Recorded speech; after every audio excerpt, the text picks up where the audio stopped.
Back to the channel. My name is Niladri Mukherjee and I am a regulated Canadian immigration consultant. I practice here in Mississauga, Ontario, Canada, and I'm also the founder and the CEO of Nuvonation Immigration Consulting.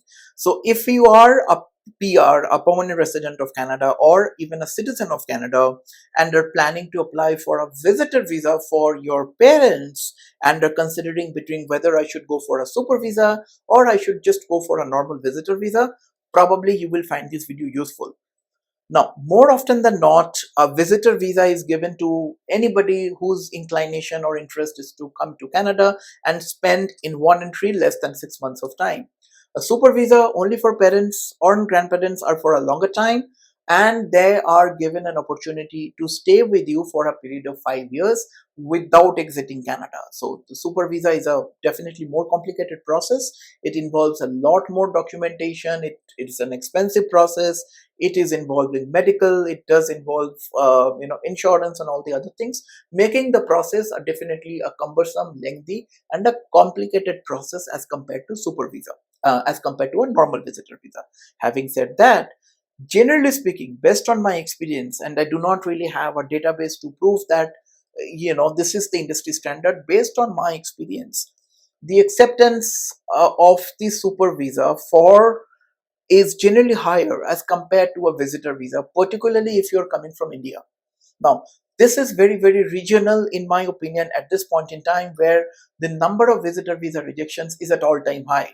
I have n number of examples where people come to me for consultation saying that I have applied for a visa for my parents, it got rejected. I've applied for a super visa for my parents, it got accepted. I'm a PR, I'm a citizen, what can I do? So if you are a PR or a citizen, that is definitely creating a tie for your parents, a significant family ties here in Canada, and hence it is important for you to really differentiate or sort of to put different weightages on their prospective family ties in Canada as compared to ties to their home country. But if you are considering between a normal general visit visa or a super visa, it does make sense to probably go for a super visa at this point in time if you qualify.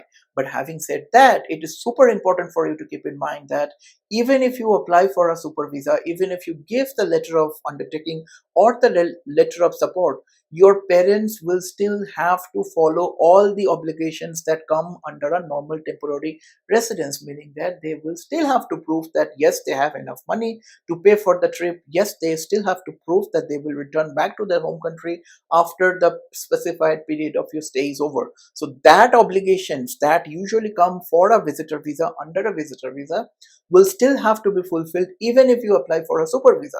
The basic difference here is that along with your parents' capability to come to Canada on their own money and to stay with you for a longer term and then go back, it is your capability, your financial sort of stability that will be assessed as well. So it is not really uncommon to see that the son and the daughter is doing fantastic here in Canada, whereas the parents do not have that much amount of money back home.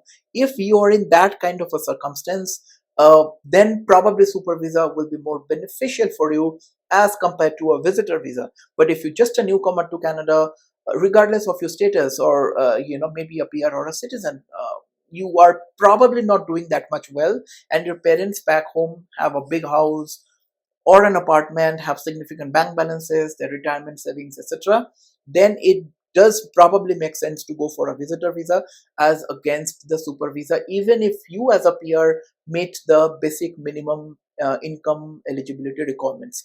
So at this point in time, and particularly if you're watching this video from India or anywhere in Asia for that matter, because I am specifically focusing on one region because that's the region from where most number of visit visa or the super visa applications are happening at this point, and hence the rejections are at all-time high.